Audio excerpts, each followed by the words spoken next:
Welcome to my kitchen today. We're gonna do some herbal testing. So I am taking an herbal class and they suggest taste testing herbs in like teas by themselves to kind of see what they taste like and just kind of get used to them before you start blending. That way you kind of know, say what a lemon balm or chamomile by themselves taste like. So that's what we're gonna do, and I'm gonna take you along as I try these 4 different ones.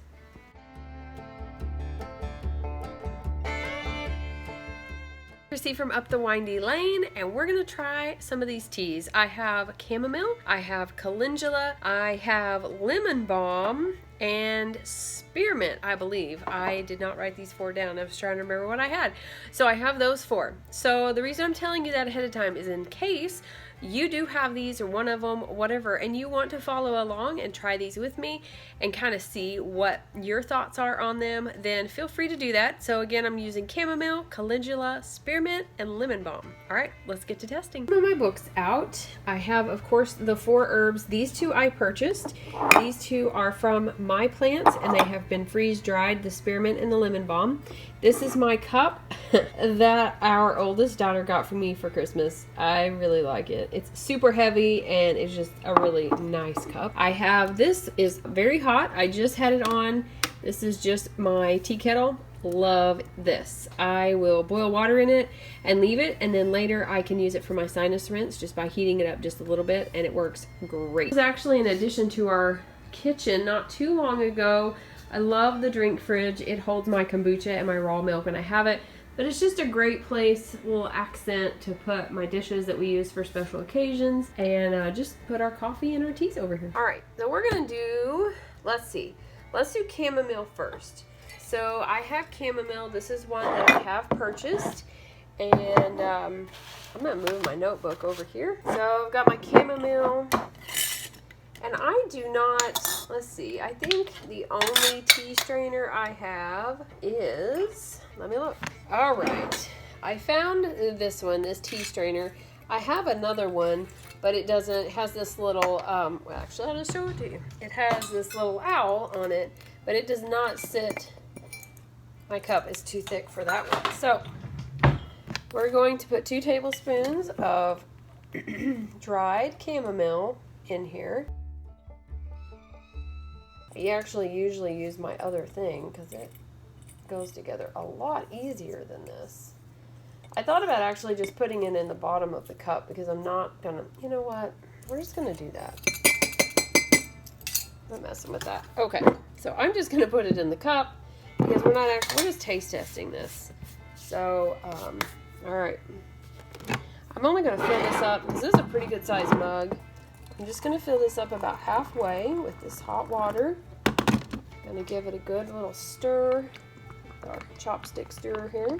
All right, and then I'm going to set a timer for 1 minute and taste it after that 1 minute. I should have put a tea strainer in it, but that's okay. It's our tea, so this is why I should have put a strainer in it. But anyways, we may use that other one, we'll see. Okay, there we've had a minute, and we're going to go ahead and strain this because I'm not going to try to do that and not get a flower in my mouth. So I'm going to strain that, and I would say what they probably suggest, I know I've seen that, kind of smash it. So we're going to taste this, and then we'll see what it tastes like. Here's our tea. It's a nice yellowy color. I am going to make notes. I have this written down in my notebook for that I'm doing this chamomile test. I've also got how much herb I used, which was 2 tablespoons, and I wrote down 8-ish ounces of water because that's about how much it was. Now you can drink these infusions hot, you can drink tea cold, you can drink it over ice, you can actually freeze tea in ice cubes, put flowers in them, and add them to other teas. You can make popsicles, which I didn't really even think about, but that is so cool. So you can make tea popsicles for kids or adults or whatever. Just really cool ideas and just different things and way you can use these herbs in teas. So one of the reasons why I wanted to do this today is because I do have my sense of smell right today. It kind of comes and goes with the nasal polyps if I have inflammation or not, which is really weird and something I haven't quite figured out what causes it yet, but I can smell this. So of course it smells flowery. It is a flower, but it also smells kind of sweet-ish. I'm not adding anything to these because I do want just the herb flavor. It is still pretty warm, so I'm getting like little sips. So just steeping that for a minute. I mean, it does have the flavor. Now that's a tea that I could probably drink without any sweetener, so this would be a good thing to write down. So if you want to put chamomile in, if I wanted to put chamomile in a tea blend, I would know that this is not a strong flavor right now, and it would not require like something to sweeten it or make it taste better. Tea testing wrote down, but this is not tea testing, this is herb.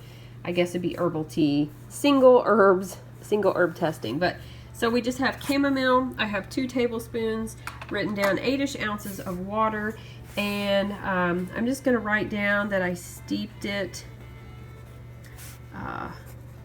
for 1 minute, and I'm just going to write down the taste.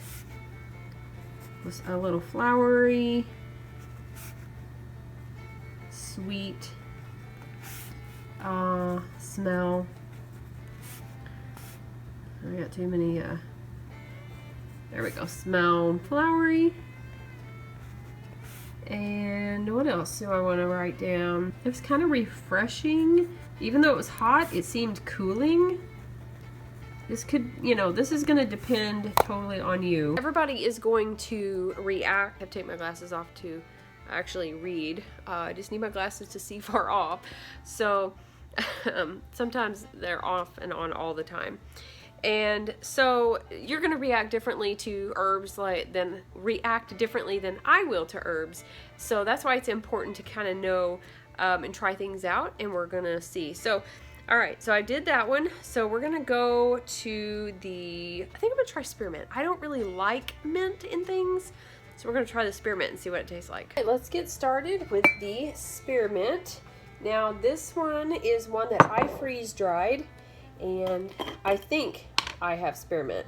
I could very well have mint, and oh wow, gosh, that smells so good.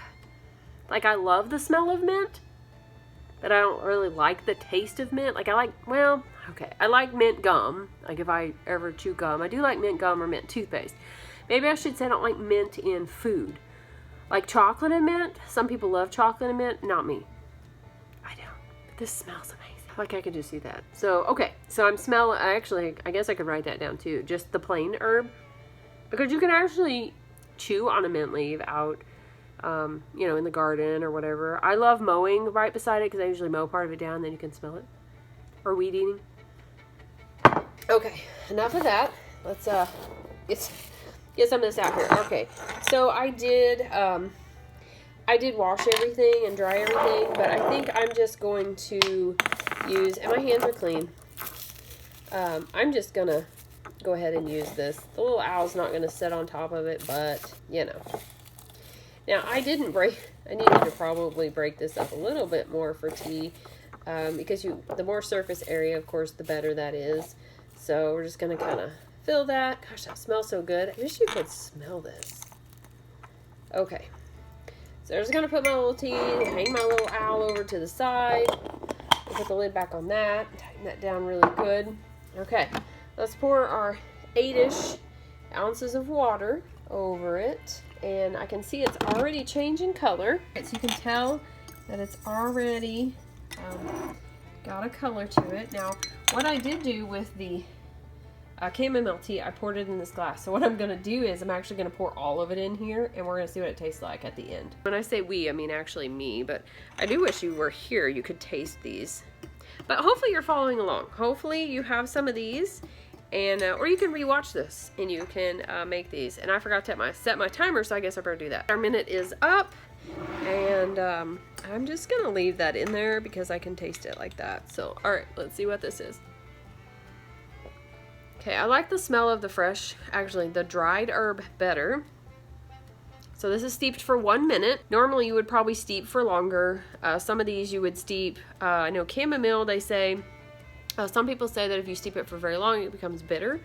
So like I said, it was kind of sweet tasting, so I probably should have let it steep longer. And I forgot, you're also supposed to cover this up whenever you let it steep, so not all of the essential oils don't just like, you know, come out with the steam and stuff.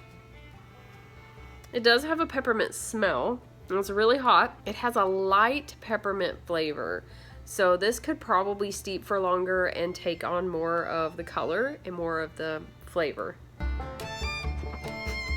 But I mean, you can taste a little bit of it. It's light, it's cooling on my tongue. So I need to write all that down. All right. You know what? I should have brought my other cup over here. Let's get that one. Take that out. Put it in there. I'll have to clean that. So I'm just going to take, and this ended up being 6, so I said 8-ish. So it ended up being about 6 ounces of water that I put in there, so probably should be strained, but alright. Let's see how I did on that. Okay, not too bad. Okay, you can actually smell both of those in there. That's really weird. All right, next up is the calendula flower, which I have never really tasted before. So I'm not gonna stick my hands in here. This is dry, or this is good and clean. I'm not really sure how to do these because they are so big. All right, we're gonna call that maybe 2 tablespoons. I bet these are cool just to put in like a tea kettle and watch float around. I'm gonna try to shove that in there. That's about 2 tablespoons. I think that's what this like little strainer is anyways, so maybe I can get it on there. Okay, let's try the calendula.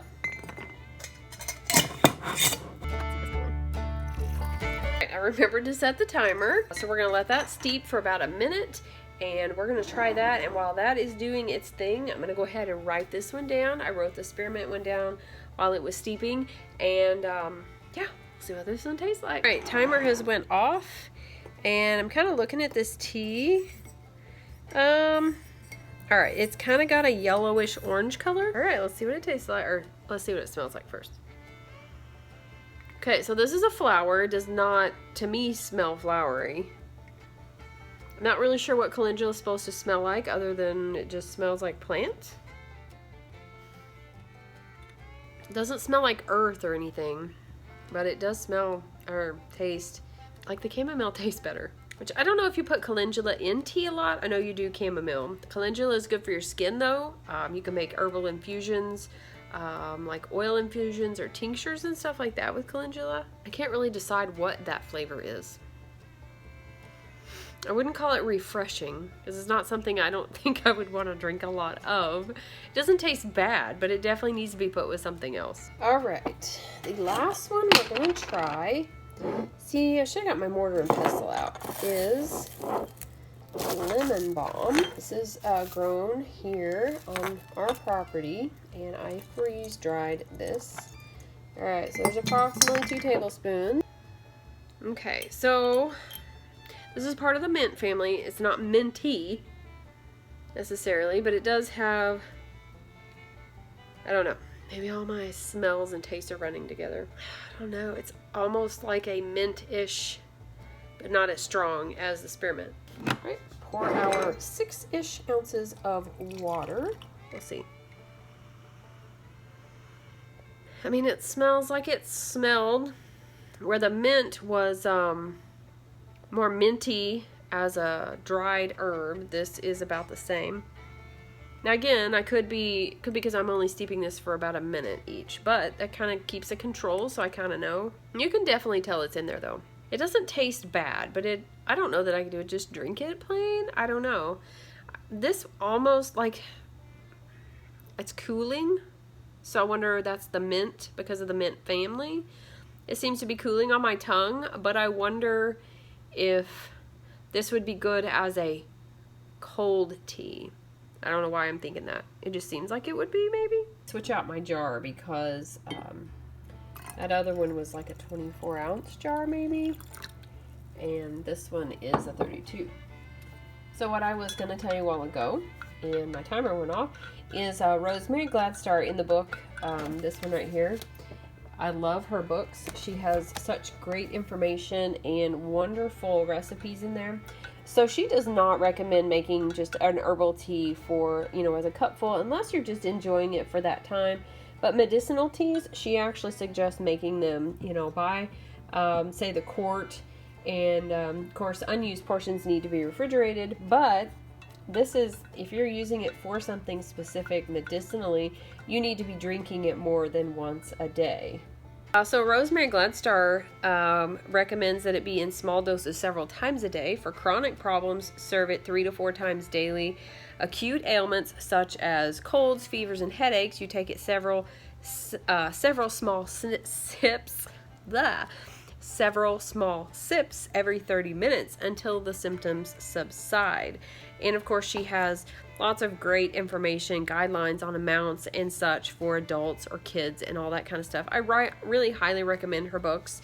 I have a few of them. I'm actually getting another one today in the mail. So, all right, so let's see. We wrote down calendula, which was kind of planty. I don't know. All right, so this one was kind of, like I said, it was kind of minty. So what I have done here is I have all 4 of them in here. We're gonna see. I'm just curious, you know, I'm just curious. We'll see what this tastes like. I don't want to waste it, so I'll probably put the rest of this in the fridge, but I don't need a whole lot in there. It's like the hottest part of the summer, or it's the hottest day of the summer, I think. It's like heat index of over 100 degrees and I'm drinking hot tea. So that smells good. It's got like, I don't know, the minty chamomile flavor. So the hair is up. We're outside a little bit. I wanted to come and show you. I think I actually have all of these plants out here. 2 of them that I did do, I actually harvested from here.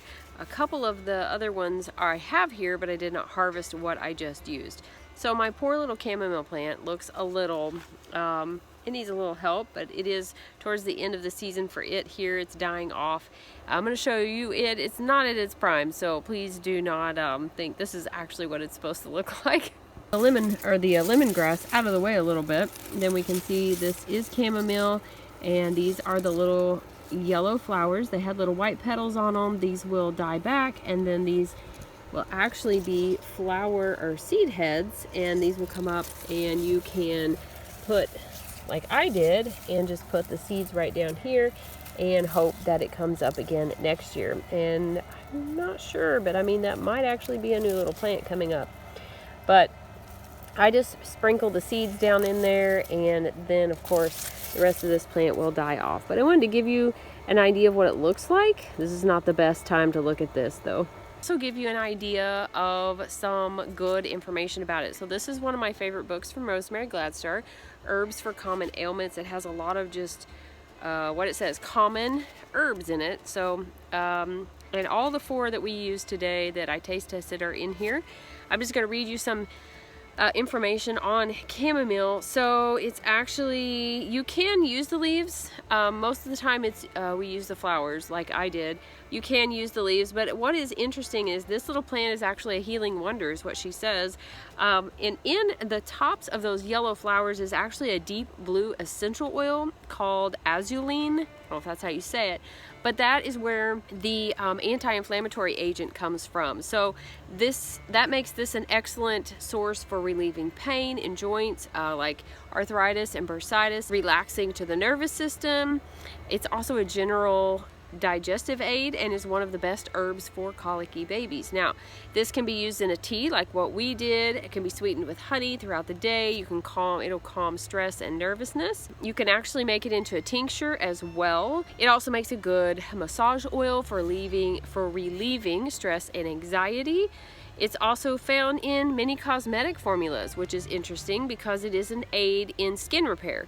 And it's also frequently added to bath water for a wonderfully relaxing and soothing wash. So chamomile, I had no idea that it had quite that many. I knew it was a good herb to have, but that is quite the list of wonderful things that it can do. All right, we're not gonna stay out here too long right here because it is pretty sunny, but the other one that we did was spearmint. Now, whether or not this is actually spearmint or just plain mint, I'm not absolutely certain, but my app says it's spearmint.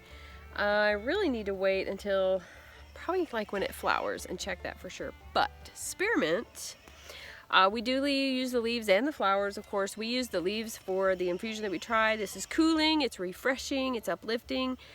Spearmint is actually one of the most popular of all the mints. Now, I got this one from my father-in-law, and this will spread everywhere. You will never get rid of it if you plant it outside. I planted it by the garage, it went everywhere. I moved it, I still have it coming up in where my rose bush is. So it does not go away. Now, this is sometimes called the mother of all mints. It is often combined with other herbs to make it more palatable, which I think it tastes good. I thought it was pretty minty and refreshing by itself, but I did really enjoy the combination of all 4 of those teas. It was actually pretty good.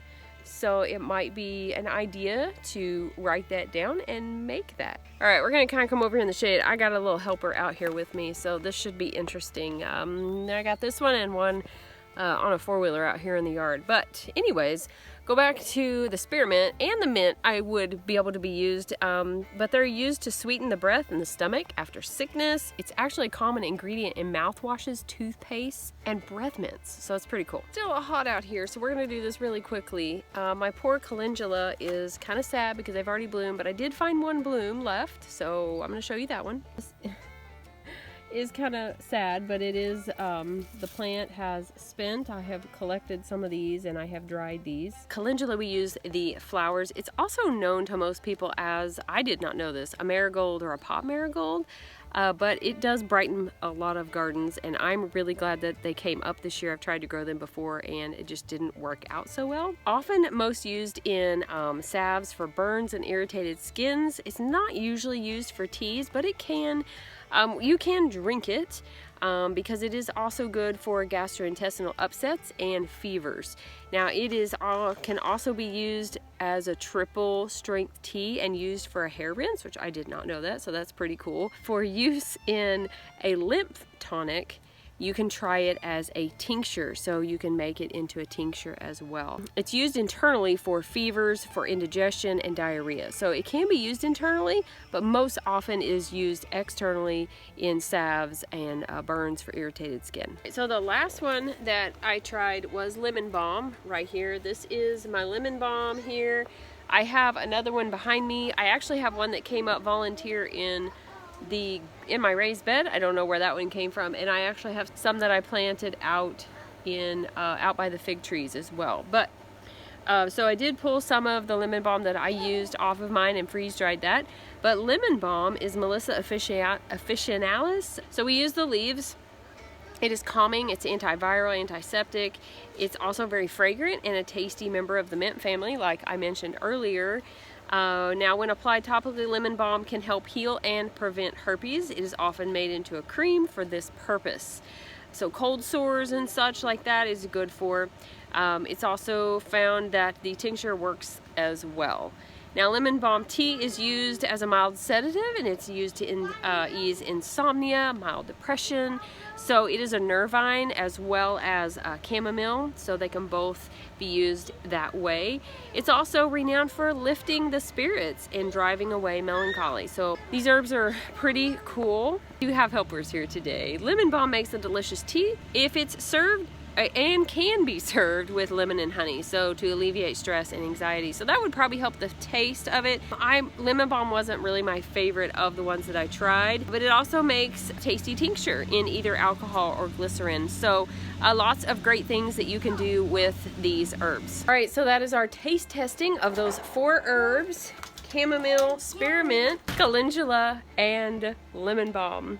I would say my 2 favorite was probably the chamomile and the spearmint, but all 4 of them together actually are pretty tasty. You can taste the lemon, or you can taste the chamomile and the spearmint in those. Hopefully you have some of these at home. If not, you can get some of them and try them along with me if you're having to rewatch this. It's just really interesting tasting these herbs, so it's really beneficial to do that, to kind of know and what you can combine and what you personally would like to combine together. So I hope you liked this. Be sure to like and subscribe, and don't forget to be lovely lights today.